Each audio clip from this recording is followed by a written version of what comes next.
रही है कि बीजेपी की मैराथन बैठक है। आज प्रदेश अध्यक्ष सतीश पूनिया के आवास पर बैठक हुई है। बीजेपी का निकाय चुनाव हार पर मंथन किया गया। आगामी चुनावों की रणनीति पर भी चर्चा की गई है। हार के कारणों पर मंथन हुआ है। 5 जिलों में नेतृत्व बदलने के संकेत दिए गए हैं। कई नेताओं के कामकाज पर भी चर्चा की गई।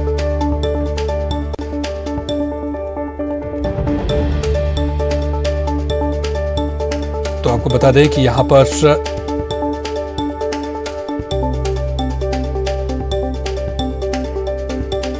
निकाय चुनाव के हार के बाद ये एक मैराथन बैठक की गई और आगामी चुनाव की रणनीति पर भी चर्चा की गई। यहां पर कार्यकर्ताओं को क्या टास्क दिया जाए, इसको लेकर के भी यहां पर चर्चा की गई। सतीश पूनिया के आवास पर ये बैठक हुई है।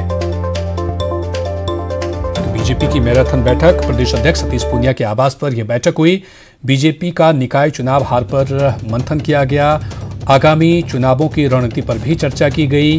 हार के कारणों पर मंथन हुआ। इस बैठक में 5 जिलों में नेतृत्व बदलने के संकेत भी दिए गए कि नए लोगों को टास्क दिया जाए, लोगों से केंद्र की सरकार की जो योजनाएं हैं वहां तक पहुंचाया जाए, लोगों को अपने साथ जोड़ा जाए। कई नेताओं के कामकाज पर भी चर्चा हुई।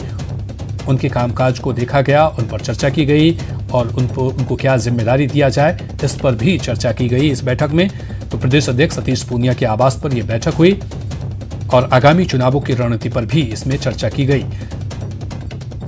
पंचायत चुनाव में अच्छे प्रदर्शन के बाद निकाय चुनाव में जो करारी हार हुई उसको लेकर के यहां पर मंथन किया गया कि किस तरह से फिर से शहरी मतदाताओं को बीजेपी के साथ जोड़ा जाए, उनका विश्वास जीता जाए, इसको लेकर के भी चर्चा की गई और इसको लेकर के किन नेताओं को टास्क दिया जाए, किनकी जिम्मेदारी बढ़ाई जाए, इसको लेकर के भी इस बैठक में चर्चा की गई।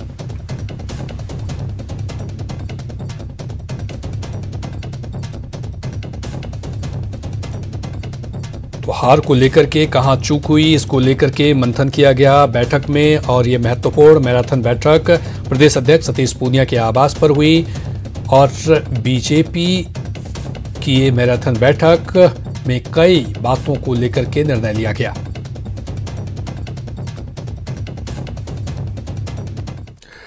और राजस्थान पीसीसी चीफ गोविंद सिंह डोटासरा ने केंद्र सरकार और केंद्रीय मंत्रियों पर जमकर हमला बोला है। डोटासरा ने केंद्रीय मंत्री रामदास अठावले के बयान पर अपनी प्रतिक्रिया देते हुए केंद्र सरकार पर जमकर निशाना साधा है। केंद्रीय मंत्रियों पर डोटासरा वार, अठावले के बयान पर सियासी पलटवार। केंद्रीय मंत्री रामदास अठावले के राजस्थान कांग्रेस की सरकार गिरने वाले बयान पर सियासत तेज हो गई है। बयान के बाद पलटवार करते हुए पीसीसी चीफ डोटासरा ने केंद्र सरकार पर तंज कसा और सारे केंद्रीय मंत्रियों को कॉमेडियन करार देते हुए पीएम मोदी को झूठ और अहंकार की सरकार चलाने वाला बताया। अठावले जी क्या कहते हैं, कौन केंद्र में मंत्री क्या कहता है, सारे कॉमेडियन हैं। केवल मात्र मोदी जो है वो ही सरकार चला रहा है और वो भी किस तरीके की सरकार चला रहा है, झूठ की सरकार, जुमलेबाजी की सरकार, केवल अहम और अहंकार की, केवल सत्ता के दुरुपयोग की सरकार। केंद्र पर हमलावर हुए डोटासरा यहीं पर नहीं रुके। उन्होंने कहा कि राजस्थान से केंद्र सरकार में 4 केंद्रीय मंत्री हैं, लेकिन आज तक प्रदेश के लिए कोई बड़ी परियोजना लेकर नहीं आए और ना ही राज्य को कोई विशेष पैकेज दिला पाए। किसी भी केंद्र के मंत्री जो 4 यहाँ के मंत्री, 25 सांसद, 1 रुपए का कोई योजना अगर प्रदेश में लाए हो तो बताइए। कोरोना काल में विशेष पैकेज दिलाया हो तो आप बताइए। केंद्र ने भगवान भरोसे छोड़ दिया राज्यों को। अठावले के बयान के बाद पीसीसी चीफ ने केंद्र सरकार के खिलाफ मोर्चा खोल दिया है और आगामी दिनों में मरुधरा में सियासी बयानबाजी तेज होने के आसार दिखाई दे रहे हैं। गोवर्धन, न्यूज 18, राजस्थान, जयपुर। उधर कोरोना के नए स्ट्रेन की खबरों के बाद ब्रिटेन से आने वाली फ्लाइट्स पर रोक लगा दी गई है। कोरोना के इस नए खतरे को लेकर राजस्थान के सीएम अशोक गहलोत ने पहले ही केंद्र सरकार को आगाह किया था। कोरोना के नए स्ट्रेन से हड़कंप, ब्रिटेन से आने वाली फ्लाइट्स पर रोक। की बढ़ोतरी बढ़ना जी आंकड़े वो नहीं है, एक नया स्ट्रेन है और उसको नया स्ट्रेन जो है उस पर उसकी जो स्प्रेड है उस पर अभी पूरी लोगों के पास जानकारी नहीं है। तो हमने यही निर्णय लिया है कि मिडनाइट कल से लेके एक टेम्पररी सस्पेंशन होगी और सारी हमारी जो फ्लाइट्स यूके को जा रही थी या यूके से आ रही थी वो 31 दिसंबर तक सस्पेंडेड रही।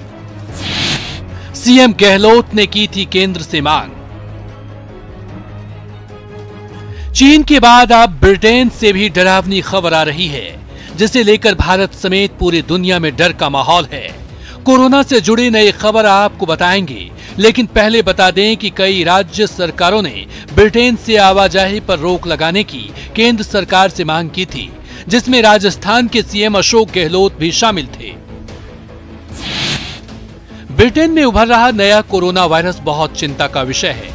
भारत सरकार को तुरंत कार्रवाई करनी चाहिए। एक ही योजना तैयार करनी चाहिए ताकि यूके और अन्य यूरोपीय देशों से सभी उड़ानों पर तुरंत प्रतिबंध लगाया जा सके। जब कोरोना वायरस फैलने लगा था तो हमें अंतर्राष्ट्रीय उड़ानों पर प्रतिबंध लगाने में देर हो गई थी, जिस कारण मामलों में भारी वृद्धि हुई थी। कोरोना के खिलाफ जंग में राजस्थान के मॉडल को पूरे देश ने सराहा है और अब कोरोना से जुड़े नए खौफ की आहट आते ही सीएम गहलोत फिर सबसे पहले एक्टिव नजर आए।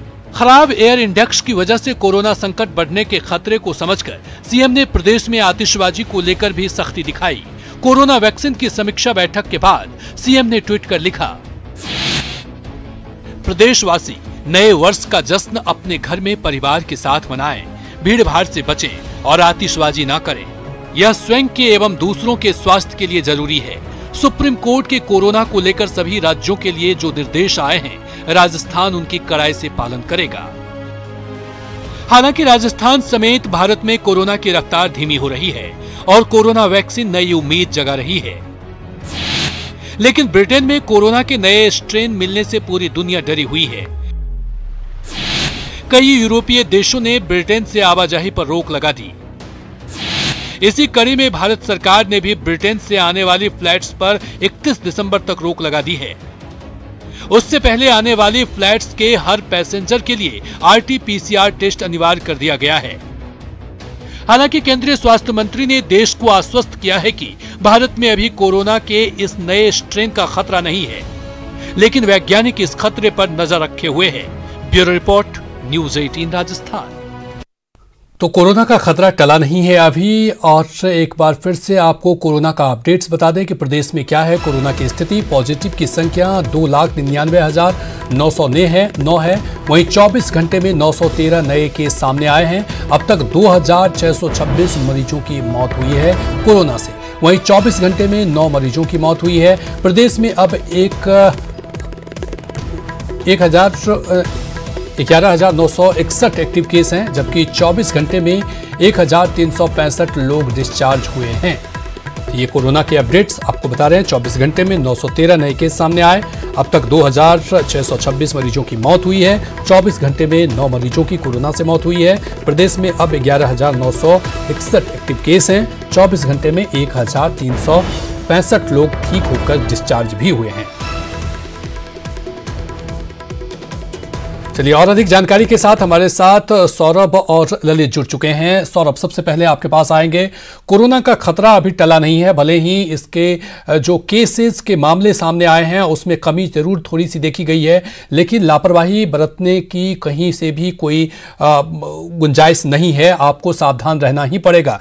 यदि जिले की स्थिति की बात करें तो वहां पर क्या स्थिति है, क्या अपडेट है?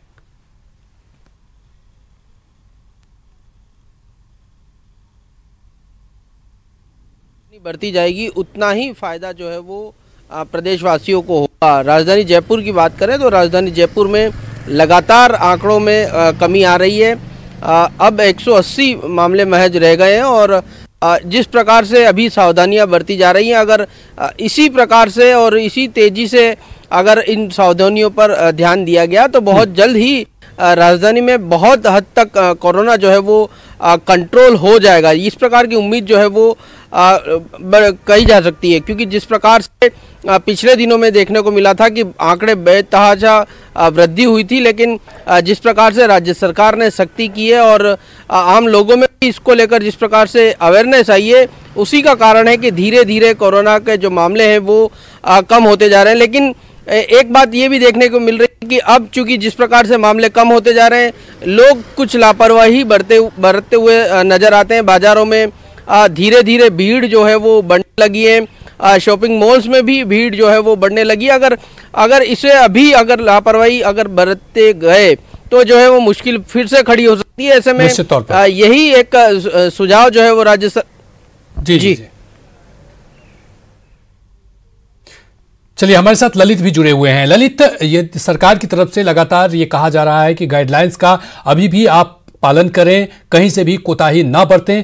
क्या जिले में इस तरह की स्थिति दिखाई दे रही है? लोग अब भी मास्क लगा रहे हैं, सोशल डिस्टेंसिंग का पालन कर रहे हैं?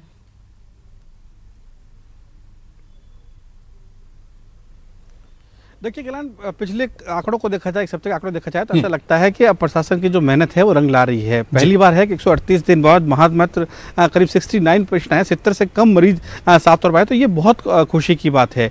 लेकिन अभी भी लगातार मामले सामने आ रहे हैं, अभी और अवेयरनेस की जरूरत है। हालांकि नगर निगम से लेकर प्रशासन से लेकर पुलिस, तमाम जो स्वास्थ्य महकमा है वो लगे हुए हैं, जागरूकता को लेकर लोगों को समझा रहे हैं कि जब तक वैक्सीन नहीं है मास्क को ही वैक्सीन माने। लेकिन मौतों की जहाँ तक बात करें तो 2 दिन तक कोई मौत नहीं हुई थी, तो ये बहुत अच्छी बात साफ आ रही थी। लेकिन कल 2 और मरीजों की मौत हुई है, एक एम्स में मौत हुई है और एक ही मथुरा दास माथुर अस्पताल में मौत हुई है। तो अभी भी सतर्क रहने की जरूरत है, अलर्ट रहने की जरूरत है, कोविड गाइडलाइन की पालना करने की जरूरत है, तभी इन आंकड़ों पर कमी ला जा सकती है। बहरहाल लगातार प्रशासन जुटा हुआ है, पुलिस के साथ साथ नगर निगम लगातार मास्क बैंक के जरिए लोगों में मास्क बांट रहे हैं। कहीं सोशल डिस्टेंसिंग की पालना नहीं हो रही तो वहाँ कार्रवाई भी हो रही है, तो यही कारण है कि अब लगातार आंकड़ों में कमी आई है। लेकिन अब लगता है जिस तरह से आंकड़े कम हो रहे हैं, लोग भी अब धीरे धीरे समझने लगे हैं कि जब तक वैक्सीन नहीं आएगी मास्क को ही वैक्सीन मानना पड़ेगा। और यही कारण है कि अब जो पहले 300-400 मरीज रोजाना साफ तौर पर सामने आते थे, वो अब महज 100 से 150 के बीच में आए हैं। तो फर्क पड़ा है, लेकिन अभी भी सतर्क रहने की जरूरत है। निश्चित तौर पर सतर्क रहने की जरूरत है और सावधानी ही बचाव है। सौरभ और ललित, तमाम जानकारी के लिए बहुत बहुत शुक्रिया।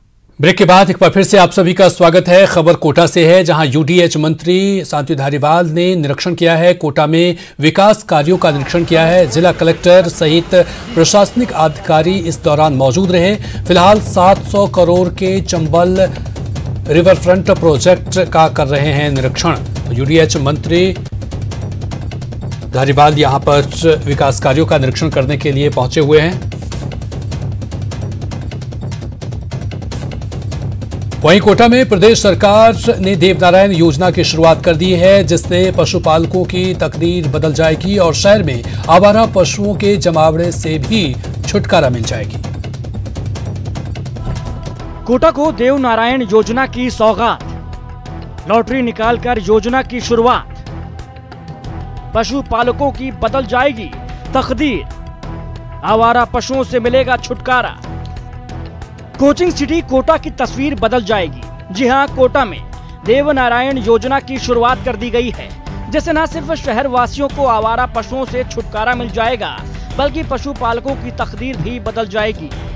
यूडीएच मंत्री शांति धारीवाल ने नगर विकास परिसर में पहली लॉटरी निकालकर बंदा के धर्मपुरा इलाके में विकसित की इस योजना का शुभारंभ किया।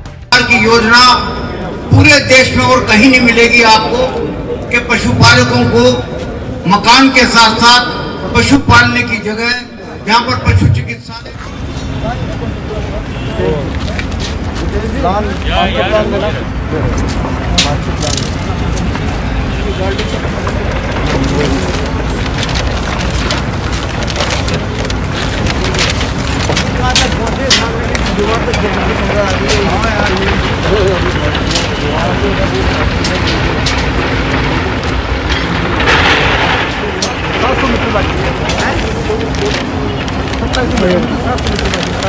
कोई 2000 मीटर हो चुकी है, मतलब जब दिख नहीं रही ना सर, वहाँ नीचे लिफ्ट कर दिया सर, एक किसी में एक लिफ्ट कर दिया, किसी में 2 लिफ्ट कर दिया, जो दिख नहीं रही दीवारें। यहाँ से लगा कर मतलब यहाँ से लगा कर शमशान तक पहुँच के पुलिया तक जो है आपका पहुँच के सर वो 2700 है। हाँ सर, 2700 जिसमें अपन ने 250 मीटर की खुदाई कर दी सर। हाँ। और बीच में जो मंदिर वाला पोर्शन है उसको अभी टच नहीं किया है। हाँ। जो माता जी का मंदिर और वो बटक महादेव वो मंदिर, दोनों मंदिर एली गार्डन वो 600-700 मीटर ही बाकी है साहब। आगे 2 किलोमीटर में फुटिंग कर दी है, 2 किलोमीटर में फाउंडेशन हो गई है और वाल का काम चालू है। 2 किलोमीटर कंप्लीट हो गया और ये वर्क शेड्यूल हो गया। हाँ हो गया सर। कैसे कंप्लीट करेंगे आप? शेड्यूल बनाओ, आपको बताओ।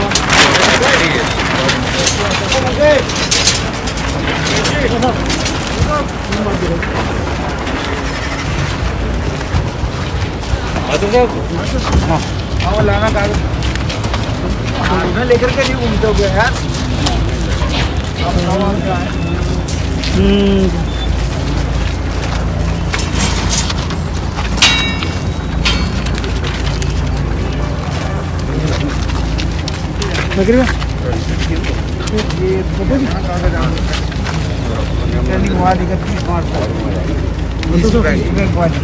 और फेस बैंक वाली अप्रेस क्या जो रिटेनिंग वॉल की क्या प्रोग्रेस है? मार्च तक मतलब 3 महीने में कंप्लीट हो जानी चाहिए ईस्ट बैंक। फोटो ले लेना, फोटो ईस्ट का ही है। हाँ तो सब थोड़ा सा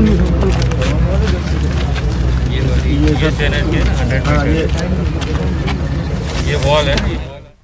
तो ये तस्वीरें कोटा की, जहां यूडीएच मंत्री विकास कार्यों का निरीक्षण करते हुए दिखाई दिए। चलिए रुकेंगे और यहां पर इस बुलेटिन में इतना ही, लेकिन न्यूज़ 18 राजस्थान पर खबरों का सिलसिला लगातार है जारी।